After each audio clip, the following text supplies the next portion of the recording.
So I'm a little bit uncomfortable bringing this up, but just in the sense of just talking Clint, amongst friends. Don't worry about it. Everybody has gas. I was going to say, yesterday I got gas, and so much because my truck has a 36-gallon tank. You knew what you were doing when you bought it. Oh, I did. In fact, it's one of the features I was looking for when I bought it. But it still hurts. It does. Yes. It does. Gas pain, y'all. Well, I feel like I'm a little immune to it. It doesn't affect me that much because I have a 9-gallon tank, okay? Yeah, and it it's hard. lasts me over a week. It's hard to get gassy that way. It does. It totally is. I remember being a kid and you telling me a story of going to a gas station one time, and it was just on the gas station. It just said "eat and get gas," and you thought it was the funniest thing in the whole wide world. It actually was a billboard just north of Amarillo as you head out of Texas. Yeah. There was a big billboard that said "eat and get gas." Was this your adventure when you were just a young thing heading off to Colorado? Oh, who knows? I don't remember. I just remember we've laughed about that for years. Yeah. And a lot of people my age will remember it. It's kind of a common joke. Oh. And it did exist. All right. Well, On a billboard. So what are we talking about today? welcome Farting? to the RV Small Talk podcast, where we talk about that and lightweight trailers, truck campers, and people places and adventures that go right along with them. We are your hosts from Princess Craft RV. I'm Clint. I'm PJ. And I'm gassy. Delightful. Delightful. Nobody's ever going to know my name. It's awesome.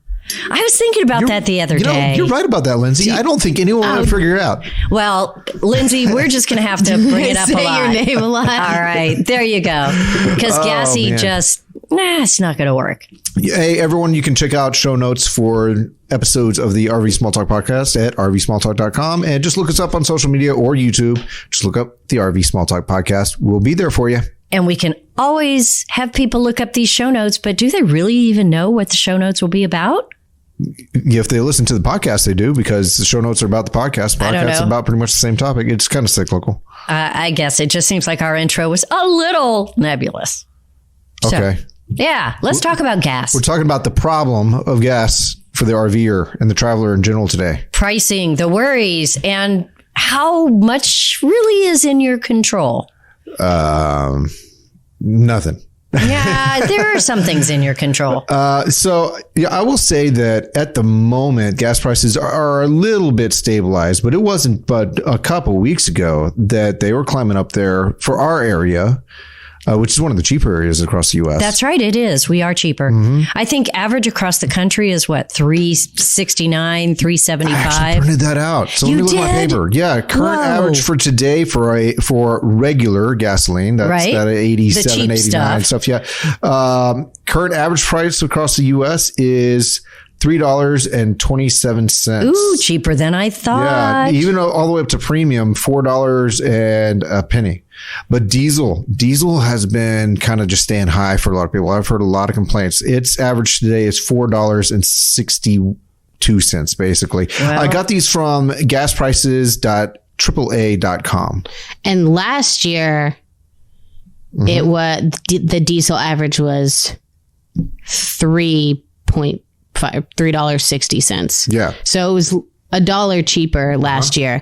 But I mean, even if they have kind of stabilized, I think we can all agree that gas prices are kind of like, I don't know. I just feel like it's like the housing market. Like, it goes up and down. Like, but if you have a diesel pusher, you can't ever. that's important stuff. Sure. I mean, $1 a gallon, that's a lot. Diesel That can pusher, add or up. even if you're hauling one of the bigger fifth wheels and you're pulling with a diesel Right. truck, I mean, what's the difference? Diesel pusher, diesel puller, doesn't matter. It's diesel and it's using It's pushing, it's pulling, it's using a lot of diesel. Mm-hmm. Right?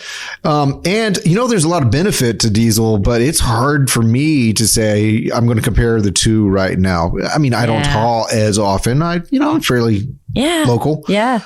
But there was a time when I was shopping for my truck. I was like, I don't know, maybe a diesel.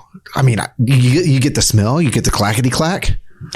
I do really like the clackety clack. I mean, it's got memories associated. I remember my grandparents and all. Sometimes I borrow my parents' diesel truck just so I can drive it and hear, because it's an old old Dodge, 3/4 ton or 1 ton with the Cummins turbo diesel. Well, that was all you could get 40 years ago. Yeah. And it's that sound. It's That's that right. feel. Dodge was the only one that made the diesel trucks. Right. They made them for years, and they had that. They were so noisy. Lindsay, do you remember my previous business? We always drove Dodge diesels, and we would buy them used. I mean, it's a truck. I'd wake up the neighborhood at 5 a.m. going to work. It's a truck that really does sound and vibrate like a tractor. Oh, man. I mean, they in were so many loud. ways. Yeah. So loud. Well, diesel has the not only the reputation, but it does work harder, last longer. It's stronger engine, all of these great things associated with it. But it used to be kind of the cheaper gas. Right. And Now I think that's what's getting people. expensive gas. It used to be the cheaper. Maybe because of the way agriculture came about from agriculture and all that, but it is definitely not that right now. Well, okay, I'm not an engineer. And so somebody I wish could explain this to me. So if y'all are out there, please comment somewhere so I can learn. My father, who was a petroleum engineer, would be so disappointed. But he used to say that diesel is kind of like the trash fuel. It was like the leftovers of refining gas. Now, I don't understand that. But I mean, that's the case, kind of a harsh way to put it. Why does it cost more? General terms, you're not wrong. It's not as refined. It's not as polished. Okay. So is it a matter of supply and demand that now you have all of the big rigs and the working trucks that have to have it are diesel? Maybe. And so that brings the cost up. Is that it? And I wonder if there's guess I just don't understand and that I also wonder if there's some governmental policies that have actually affected this as well. Maybe some old laws have timed out that helped out the farmers and the trucking industries and even the trains and all that were running diesel. I wonder if there's some things that timed out or if there's new restrictions that have come into play regarding diesel. I don't know. I haven't kept up with it, but I wonder if there's some politics involved with gas prices or diesel prices. Well, it's interesting. I wonder if people listen to this podcast so they can hear us wonder about all the things we don't know about the topic I invite that you we're all talking to about. wander with me. We have no idea about this, right? We're all just saying, wow, this is so weird. Yeah. But nevertheless, what we do know is that gas prices affect people buying RVs, people using RVs, where they go, what they do, and kind of their overall feeling of traveling and camping. It's amazing because, we talk about, well, just go to more local places. But honestly, it stops some people cold in their plans. It's like I dream of far places where diesel prices are high and I go nowhere. It's interesting. Do you think it's like so many things? People start to worry about how much it will cost and it's so expensive that they're not really considering the reality of what difference it's going to make to them. I feel like that's part of the human condition in some ways. Yeah, maybe so. I mean, not for everyone. There are some people out there and they're inspiring, really. Mm-hmm. They don't let the worries hold them so tightly. And yet I figure I'm somewhere in the range of normal. Most of us in the human condition, we let that slow us down. Right. Or stop us. So let's say that you get an average gas mileage in a truck towing your trailer and probably, I mean, this is averaging a lot of things. Right. And you drive an 8-hour day to your destination. Yes. So you might use, what would you use if you're driving that far, towing 100 gallons? So if gas changes $1. That could happen. Yeah. So if gas changes $1, I mean, that's $100 a day. Absolutely. Of you driving. And it certainly could be on top. Yeah. So it certainly could be higher than that. Mm-hmm. So that's not nothing if a 2-day vacation cost you, $400 or $500 more to get there and get back. Sure. It's a 2-day drive to your vacation. Hence the thing, like that's literally what the scenario you just laid out is my trip to Arkansas last year. Mm-hmm. And so, I mean, it takes a fair bit to decide to do that. if you have your wife and your kids and tow and trailer, a little bit of maintenance, food. Sure. Especially if inflation is up and so you feel like everything costs a little bit more. Sure. But gas is the worry. Now, gas, like we said, is coming down, but it's still, I think it's still front and foremost in the mind of RVers of, man, do we really want to take that trip? Right. Just because you worry about, you just worry about the extra expense. Right. Maybe you don't sit down and calculate the details. You just worry so you don't plan it. Right. I mean, don't you think? And you get an RV or a trailer to travel differently. And so some people get it, and their version of travel differently means spend less on hotels. And here you are. Yeah. I mean, there's no savings, or at least your savings are significantly decreased if the fuel becomes a negative factor. Well, what I don't want is to be what I consider the old grandpa who just says, we ain't doing it. Fuel's too expensive. Right. And no, not sitting down either. No. And figuring it out and trying to see what you can do about it. Mm-hmm. So that's what we want to talk about today, I think, is what can you do that's going to make a difference? Right. Well, I asked Lindsay this and she Googled stuff. She did. No, I already knew all this stuff. I asked Lindsay this and she dropped some knowledge on me. You think I'm Googling stuff to put it in the podcast? I think that is beneath you. All comes straight out of the stone piece right here. Lindsay, unload upon us. Oh, well, I mean, I don't know. If you could give somebody one piece of direction, if they said, I don't know, gas prices have gotten so expensive, what would you say people need to start off doing that's going to make a difference? Here's my one piece. Okay. Google a solution.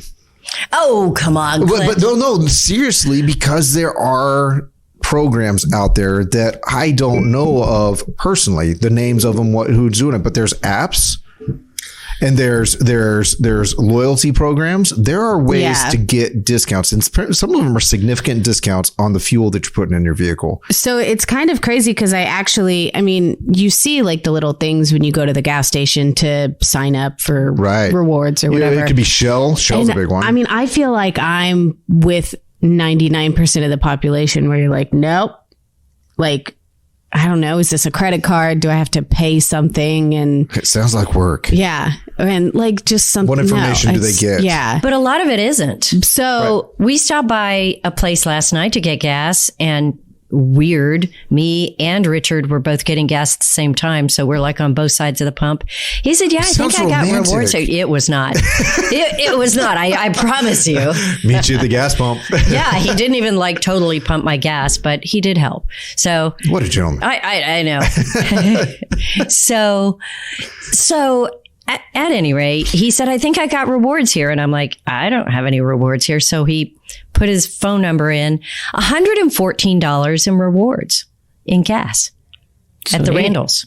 Oh, yeah. Yeah. For buying groceries there. Yeah, that's one of the loyalty programs. And I promise you, he only buys things that are on sale with coupons. Not if you shop groceries at Randall's, you don't. Yeah, well, he does. Yeah, he buys all the stuff. Does he do coupons at Randall's? Because that's the only way to get savings at Randall's. And there is senior citizens discounts on Monday, and there's, all of those things. He does all the things, and still had $114 in gas credit. Yeah. So I was blown away.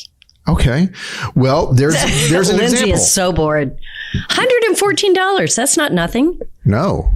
That's enough to make up for one day of expensive gas. That's like one gas tank fill for me. Yeah. Well, which I appreciate, because my truck gets on one gas tank about 500 plus miles.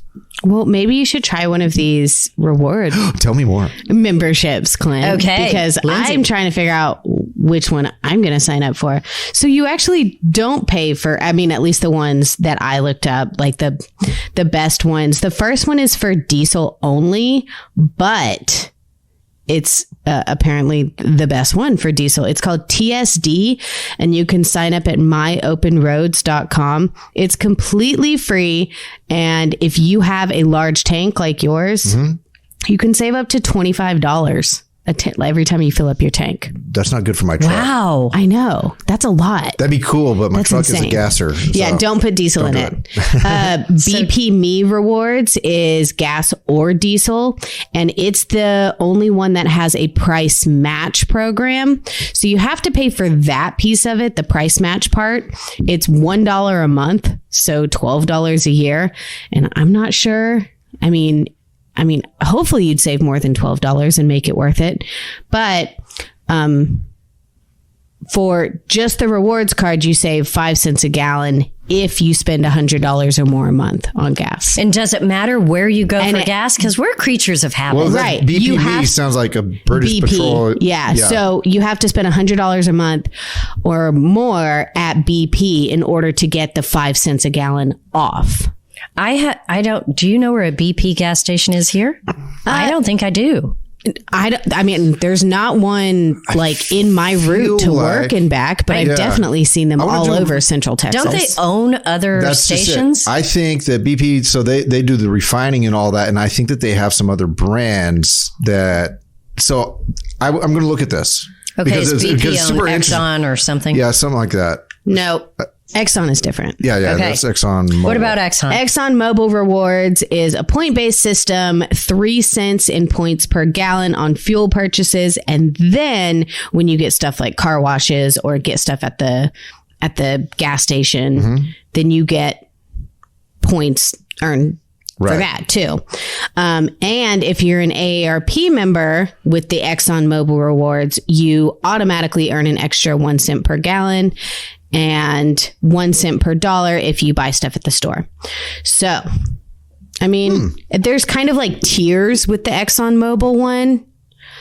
I wonder, do you get a specific card that you use? Yes, one of those fobs. That's actually the only one I think they're cards, except for the Exxon Mobil Rewards. It's an app on your phone, and you can like beep your phone on the gas pump, and you don't have to pull out a card or anything, which actually made my ears perk up because I hate getting my card out of my wallet and then and then going and putting it back in before I go and like stop pumping gas. Like I feel like that's a lot of movement for me with my card in my hand. And I could drop it. I feel like that's like the one time I'm going to lose it.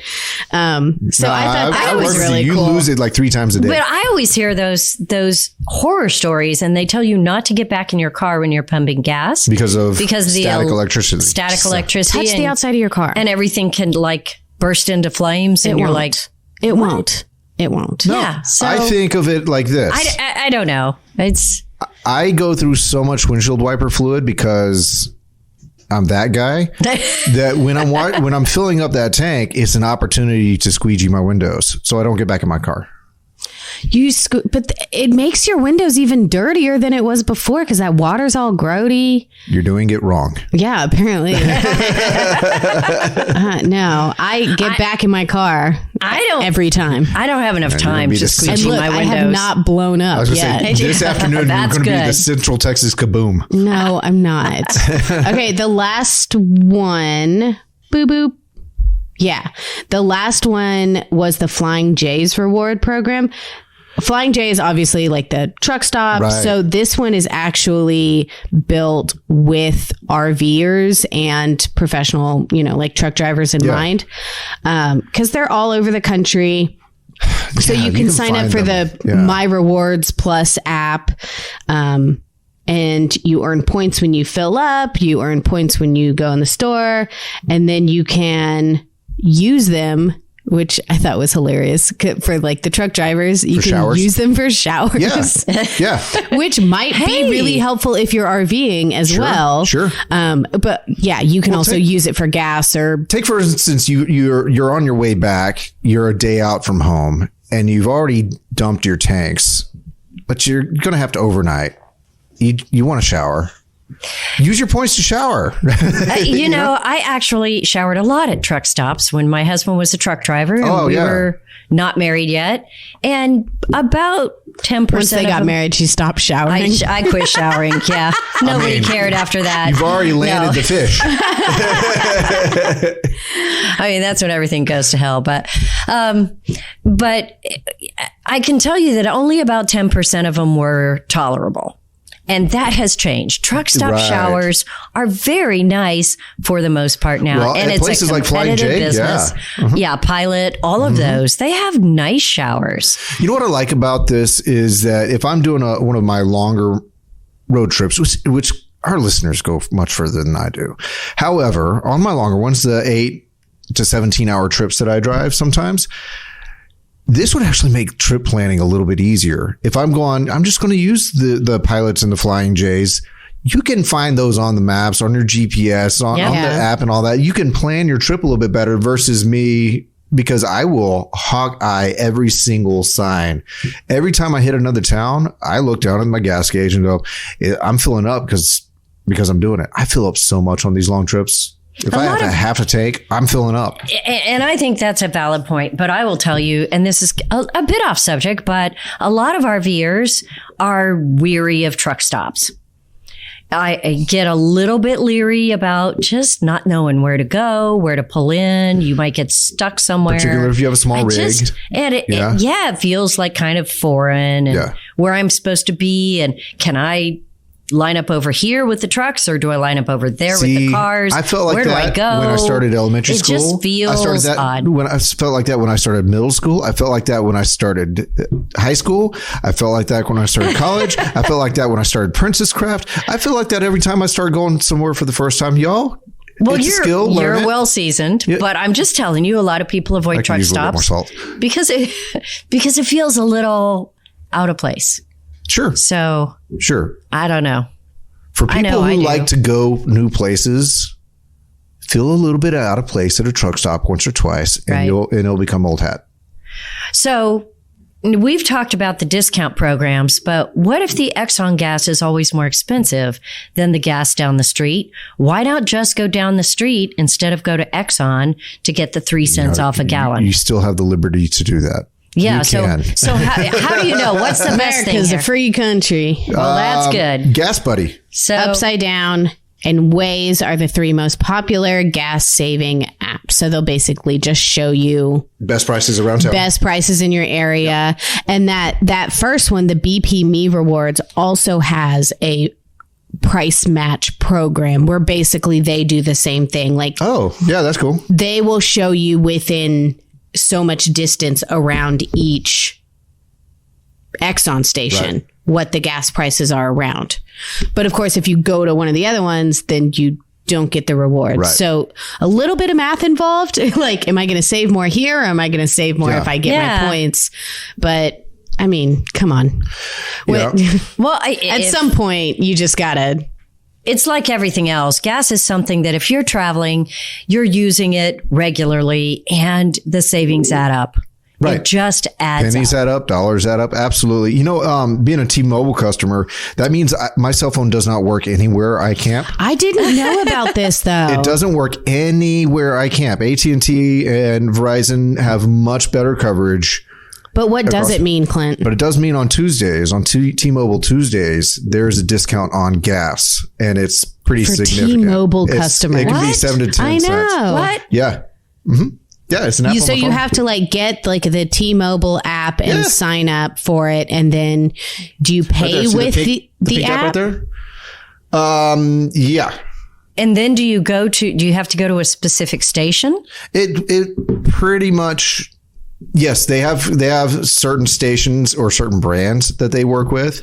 And you can, in a way, double up. Like my brother-in-law oftentimes uses another app with this. So he has the T-Mobile app, and he uses the, I think it's the Murphy USA app or something like that. Mm-hmm. And he gets a discount from both. Now, the Murphy becomes slightly decreased. It goes from like 5 cents to 3 cents or something like that, but he's still saving more that way. So are you going to put a link to the T-Mobile app in the show notes? How do you use 2 apps?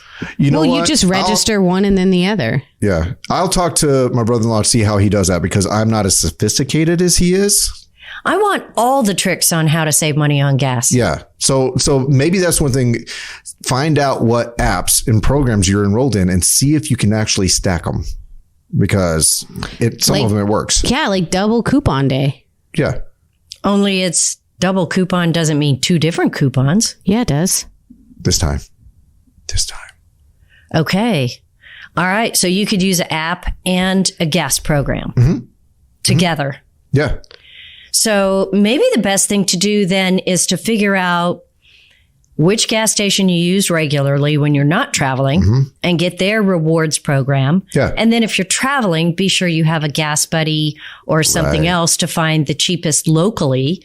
And then you can compare it to whatever your app is that you use regularly. Because we all tend to use the same gas stations. Yeah, we do. You know, just because it's easy, I use you know the it. HEB grocery fill-up station that is, a half mile from my house every single time. And that's one thing I've learned about certain regional grocery stores. They may not have a program, but for some reason they might have the better cheaper gas prices without joining a program. That's been my case. I can, in my city, HEB always has the lowest price. Yeah. For those of you who aren't in Texas, HEB is the bomb. I'm telling you, they do such great things. I wonder if HEB has a gas app. And then there's a lot of QTs popping up around me, and they also tend to be very competitive, and they offer ethanol-free gas, which for most of us don't matter because we have fuel-injected cars. However, for small engines and 2-strokes, like your lawn equipment and all that, ethanol-free is the way to go to keep them running. So, just a little tidbit there for you. My lawnmower is electric. Boom. Fantastic. You use a lot of coal to cut your lawn. Coal. Well, it sounds like for those people who want to do a little research, a little homework, and a little strategy as you drive, you can save money buying gas. But for those of us who say, yeah, I didn't really get that far. Yeah, really not that guy. Is there anything else we can do? Yeah. If you're not saving money on the front end when you're putting the gasoline in your tank, then you might as well try to get as many miles as you can out of every drop in your tank, right? So there's some things you can do to extend your range, to get better efficiency. Ooh, I know one. What's that? Well, of course, have the right air pressure in your tires. That's right. I need to do that too, Michael. They roll better. And I have not on purpose necessarily tested this and noticed, cold weather changes stuff. I have noticed a significant difference. I'm talking because our cars tell us what our average gas mileage is now. Yeah. And I'm talking 2.5 miles per gallon more. That's a lot. Yeah. So don't cars now, they all tell you if you have a low tire, can't you just wait? As long as your car doesn't tell you it has a low tire or something, aren't you good? No, because there's a range. I mean, most of them won't alert you until you're 10, 12, 15 pounds below, depending on. Ooh. And that makes a big difference. The thing is, a rounder, more rigid tire does roll better. That does not necessarily mean it's better for towing or hauling or traction. So you have to balance your needs together. Your need for fuel efficiency, but also your need to arrive safely. Balance those things and don't ever air them up above specifications from the tire manufacturer. All that aside, more air in your tire makes a tire that rolls better. Well, you have to check the tire pressure when it's cold. So do you have to physically, I get all choked up talking about tires. It's exciting. It's riveting stuff. It is riveting. Yeah. So do you have to go around and physically, stick that thing on your tires all the way around just to check the tire pressure when you start out? Not today. Not if you get a TPMS system or your car actually has one that tells you the tire pressure. So my vehicles tell me the actual pressure in the tire because it has built in from the factory TPMS. But we sell them out here. You just change the cap on your valve stem and put the app on your phone, and there you go. You have a TPMS. It tells you the actual pressure in your tire. So I bet most people don't know if their car does that or not, or how to get there. But I'm sure most people know if their dashboard lights up when their tire is low. But this also matters to your trailer, too. What he's saying is you can't wait until it pops up and says it's low because that's really low. Right. So you need, if people know whether their car is capable of that or not. However, if you have a trailer most of the trailers don't have a TPMS. Some of them do, but you have to buy a little addition. But put a TPMS on your trailer. But if, let's say, 35 PSI is what I need in my tires, and it doesn't alert me until it's 28. Yeah. Then I don't want to run at 30 or 32. I want to run at 35. So what I'm saying, Lindsay, is can I look in my car and it says my exact tire pressure at that moment? Mine does. It depends on the vehicle. Some of them, yes. Some of them, no. Yeah, I don't know if mine does that. So that's what I'm saying. Some people may not know. I mean, you got a new car, Yeah, but to be fair, push some buttons and figure I it can out. sit there and push all the buttons. It probably does. I've never looked. I know it's going to tell me if it gets really low. Right. I assume. It will. Yeah. I guess. Yeah. But, Okay. But does it have one of the menus on your screen? That says you're at 33 or Right. you're at 35 or you're at I oftentimes 30. drive with that up because I'm just watching my tire pressures change due to heat. Yeah, it does lights- change as you drive. So will the exact proper tire pressure in your trailer tires get you better gas mileage or just in your vehicle? Yeah. If your Because trailer, that's the one that's going. if your trailer has more friction on the ground due to low pressure, harder to pull. It also is harder to drag. Yeah. Okay, that makes sense. But go by the manufacturer stats on that, and people go back and forth on if they pay attention to the tire manufacturer or the trailer sticker. and they go or the sticker. And I'm in the camp that errs on the side of the tire manufacturer for safety reasons, not necessarily. And the trailer manufacturer will put a sticker on there for what tire they are shipping that thing out with. Well, that tire may have changed. You may have a different tire. And they also want it to ride a certain way, so it may be a different number. When I'm pulling, I typically will air up to the tire specification because to me, that's the engineer that I want to pay attention to, literally where the rubber meets the road. It's their rubber. Well, regardless of how you look at tire pressure, we could have a very long conversation on that, but you don't want it to get low. Right. So if you don't have a TPMS system on it, it's real easy to just put those caps on there, have the little thing or the app on your phone where you can just see when you start out if they're where you want them to be. Man, I would put these on my utility trailers and my farm trailers and equipment and all that. I mean, I'm forever airing up tires at the ranch. Right. It's annoying. If I could catch that beforehand, fantastic. Yeah, absolutely. Does it matter which tires you have? Yes. So that's a point. And this is not the biggest, most significant factor, but it matters some. So everything's adding up, right? Right. Different tire compounds do have more or less friction. So not all tires are made with the same mixture of rubber. You have more silica in one, you have, more of this or that in the other. The more grippy the tire, which is usually for your high-speed tires, they tend to wear out faster, but they grip the road better. Well, that's more friction. So friction means makes sense. A little bit more drag. However, your tires that are more stiff, they tend to get better mileage. You don't replace your tires as often, but they tend to roll better because they're harder compounds. So it's a trade-off. There's a little bit of safety with the grippier tires, and there's a little bit more mileage with the harder compounds. So a nice summer tire is going to probably get a little better gas mileage than a big off-road knobby tire. Yeah. But you know what? I say at that point, as long as you understand, pick the one that makes a difference to you. Because again, we are now talking about a matter of degrees, not $100 a day. Yeah. And you know what? Again, my vantage point on that, safety. I like safety. Yeah. I like for people to enjoy the ride, enjoy the trip. And you like the big knobby tires. Yeah. Just know it's going to take a piece. You were shopping for tires recently and you were saying, I want a what? What kind of tire was like your sticking point? I wanted a quiet tire. And that's the compound. Yes. Yeah, I wanted a quiet tire, and I got it, and then I traded in my car. It took you then I gave it away. 45 minutes. It's all good. It's all good. All right. One of the biggest things I think is speed. Yeah. I remember when all of a sudden we went from 75 miles an hour on the freeway. There was gas shortages, so everybody was slowed down to 55 miles an hour. And I grew up in the time of 55 miles. Yes. And wow, it makes a difference.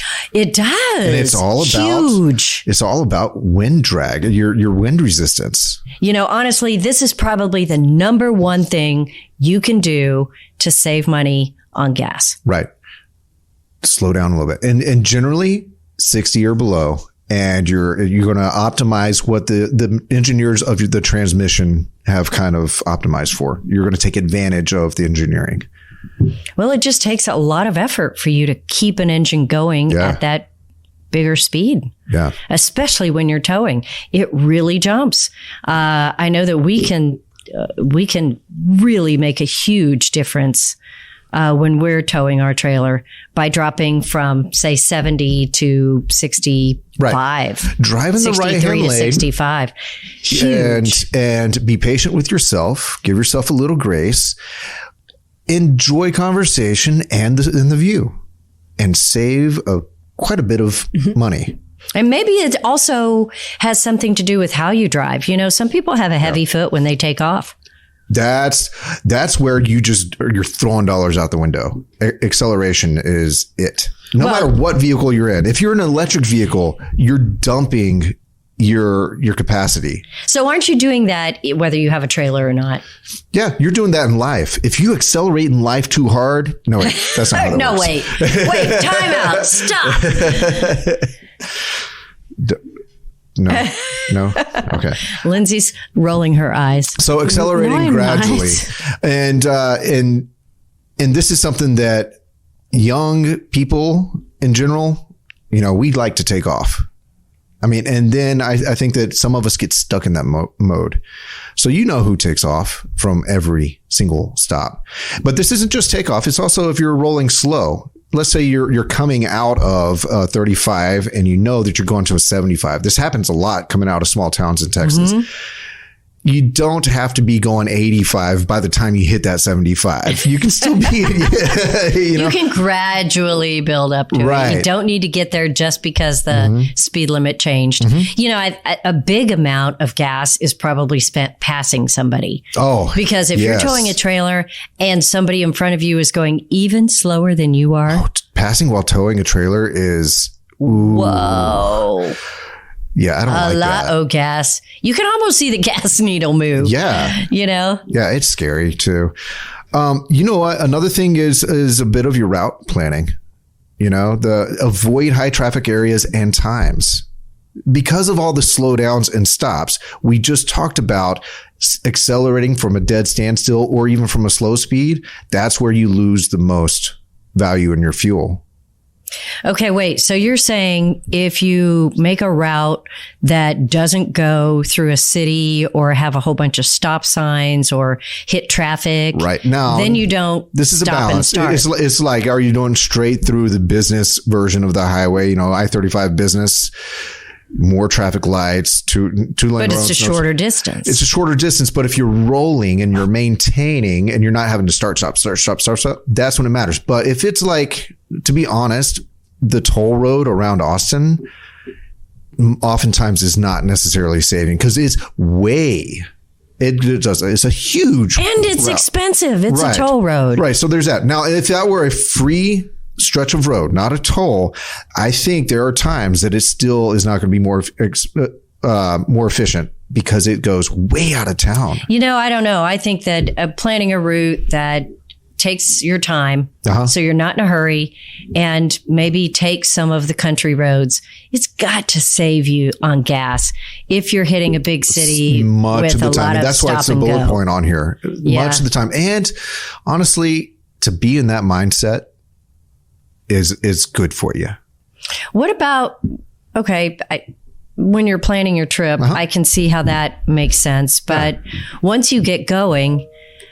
You know, what about like, what do they call it? Cruise control. Yeah. I am not a big cruise control fan, but do you think... At all or towing in general? Just not at all. Yeah. I don't know why. I always seem to be in a situation where then somebody's in front of me going slower and I have to come off of it. I have to figure out which button to push to get it back up there. Yeah. I mean, is cruise control really saving you money? I think you're going to have debaters out there, but I think my leaning, and I think I've read some, but I can't guarantee you where I read it. I think if you're on a stretch that is going to be without starts and stops and slowdowns, it does actually help. But it's one of those things where you're talking about slowing down, speeding up, slowing down, modulating your speed. That can become problematic. And if like you slow down and then it's trying to speed back up on cruise control, It wants to get you there fast. It's trying to get to that speed at the really quickly. Yeah. So then you're just accelerating really fast. You're using your vehicle's computer to have a that's light. true. Yeah. Because then it goes. Yeah. It drops down a gear or many gears and even going up a hill, Yeah. it drops down a gear and you're like pushing because it's trying to keep you At that that same speed. right. So you got to keep in mind the terrain. Like if you're heading west across Texas and you're towing, well, once you hit that Where there's speed, not a single hill. once you Maybe hit a that small speed, hill if you go over a click on tumbleweed. that cruise control because your transmission isn't likely to be shifting a whole lot. When cruise control is shifting a whole lot, that's when I don't use cruise control. Because it's not saving you money at that point. All right. Thank you. Yeah. Well, I mean, why don't you just have a lighter trailer, right? That makes sense. To buy a smaller trailer. Yeah. But, Leave people the want what they heavy want. kid at home. Yeah, leave the kids at home. Whoa. Yeah. That's one for thing so you many could reasons. do. You don't have them. You don't have their stuff. You don't have their food. Yeah.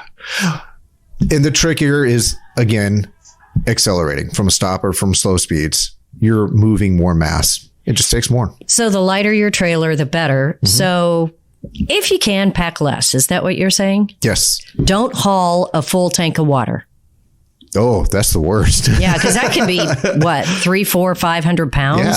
Yeah. That can be a lot of weight. Yeah. And it's hard to slow down and it shifts your balance. Every time liquids are hard. It's Hauling liquids are hard. so wet. I heard this. Oh, save gas. Dump the water, folks. Again, the deal with high speed is drag, but at any speed, drag is a problem. So if there's a way to reduce drag, you take your flags. So you follow a team, right? Whatever, football team, hockey team, whatever. You have flags on your windows. I know it's Texas. You haven't heard of hockey. Field hockey.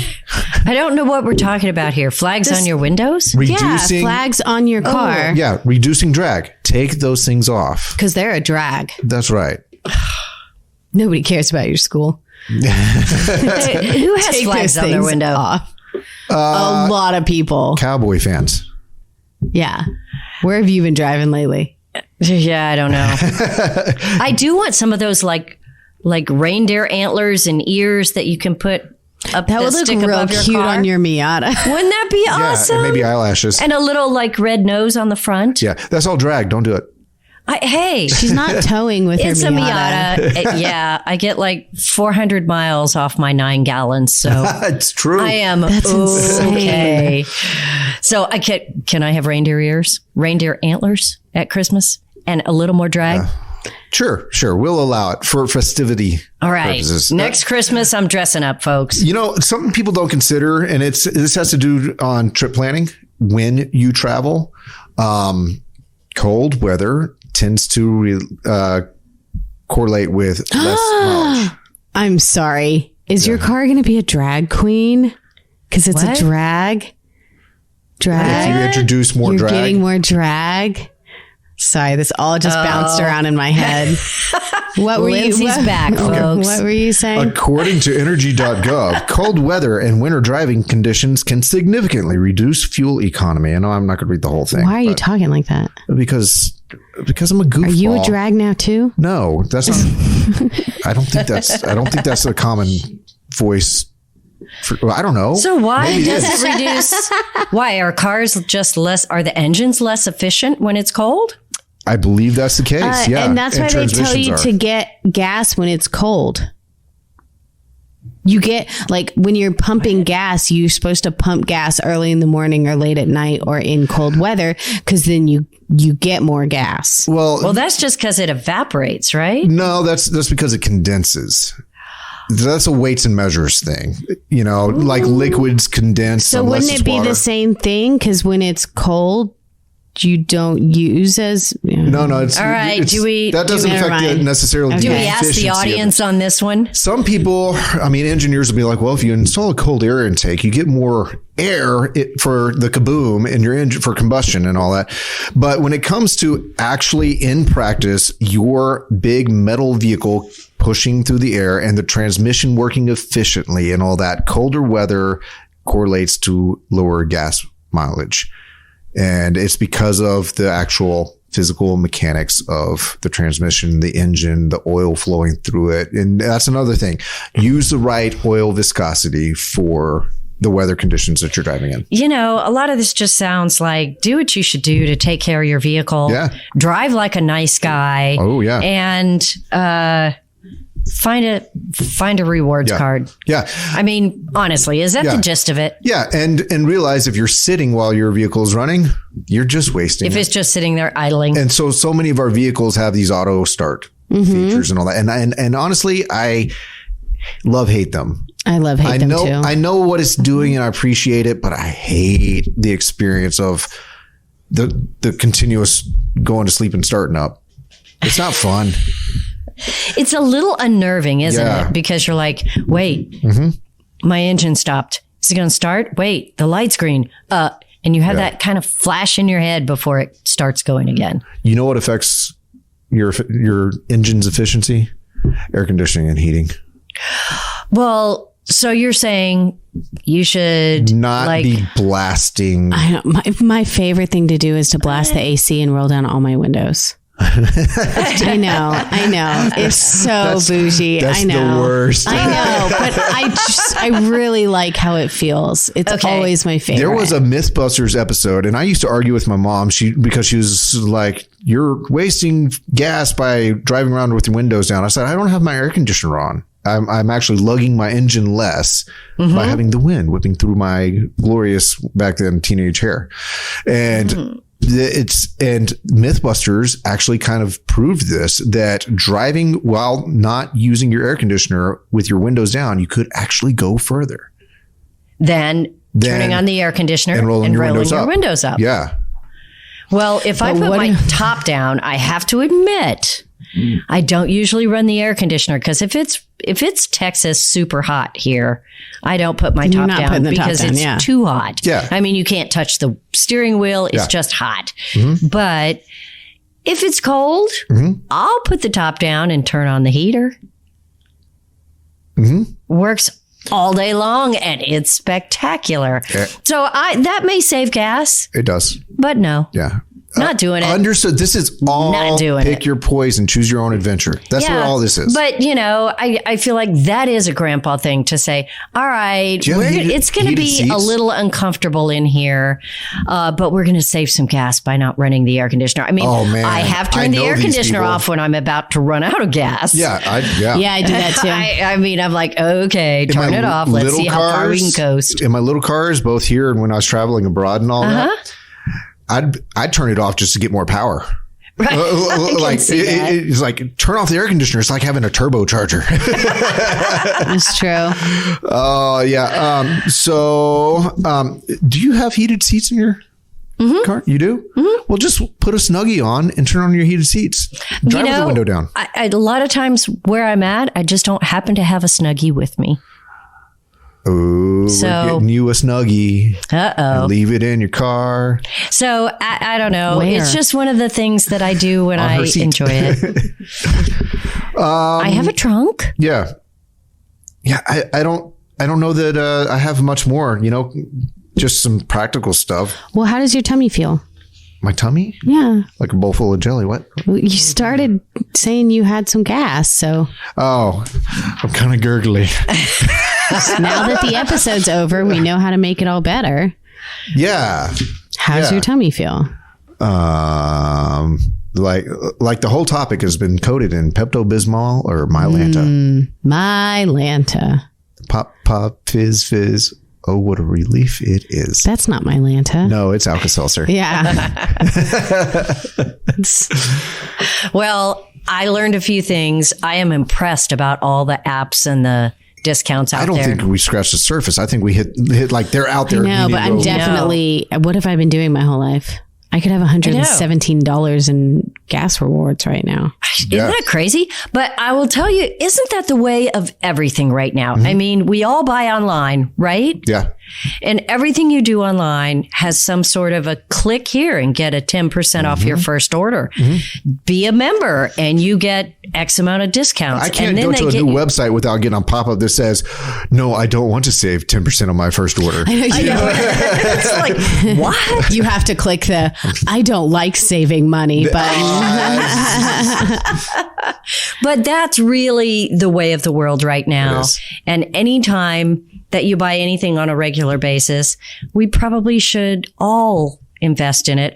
I just never realized what was available with gas. Yeah. And it's odd that we're doing this podcast. And last night I was blown away for the first time that we had 100 and whatever it was in gas rewards. It's like a whole year of gas for you. Well, it's definitely a month.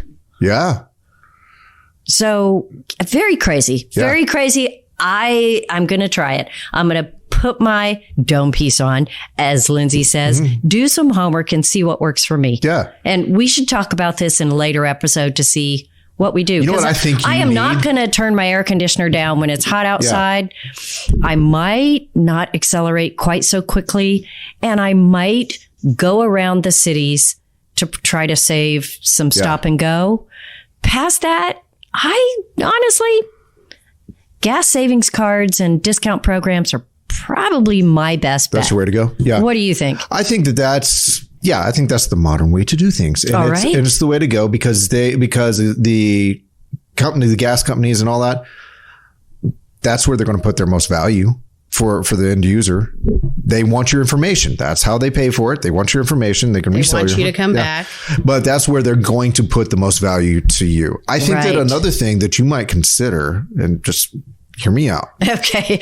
I'm going to say no right off the bat. When you're traveling, you're not pulling with your truck. With your Miata. With my Miata. I am not. You are pulling with your truck. So when you get to the campsite, that's your big V8 engine. So if you got to run into town and all that, you're using your V8 engine.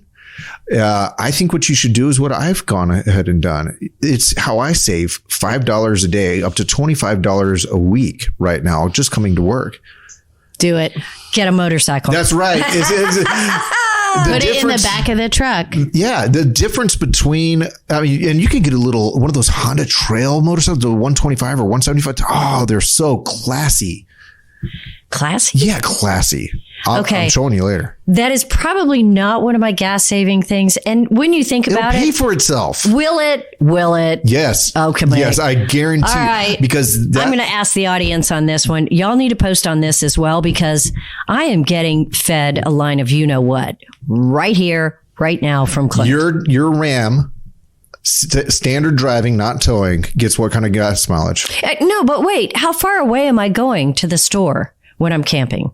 I don't know. How far away are you? And also, how often do you leave the campsite with just you and not you and Dad? And I usuly don't stop at the store unless I'm doing something else. You two would be such a cute couple on your matching Honda Trail. Then we would have to save enough gas to pay for 2 trail bikes. They get, on average, over 60 miles to the gallon. Next to your, 17 miles to gallon in your truck?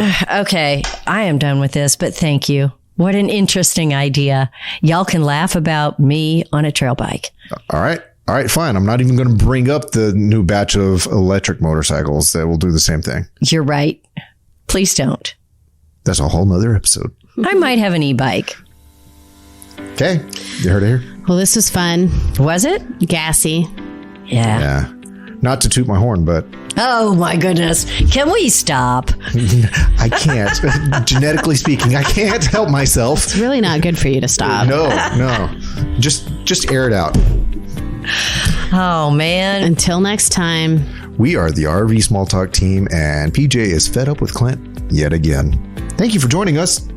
Bye. Bye.